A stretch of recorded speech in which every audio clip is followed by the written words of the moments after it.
আসসালামু আলাইকুম প্রিয় বন্ধুরা। তো আপনাদেরকে বোঝানোর স্বার্থে আমি এই ভিডিওটা করতেছি।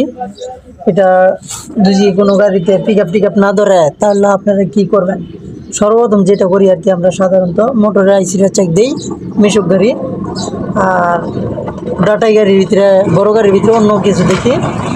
তো আর পিক আপ দেখি, এগুলিই তো দেখি, মোটরের আইসি আর হলো পিক আপ।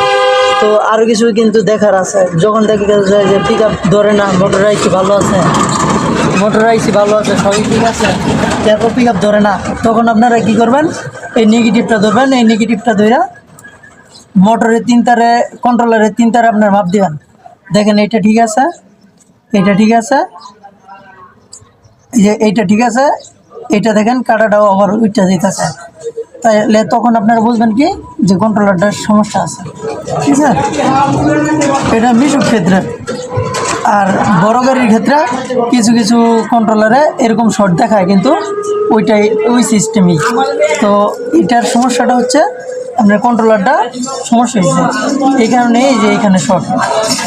তো আপনারা বেশি বেশি করে ভিডিওটা দেখবেন আর শেয়ার করে দেবেন। তো এই পর্যন্ত ভিডিওটা রাখবো, পরে কাজের ভিডিও করবো ইনশাল্লাহ।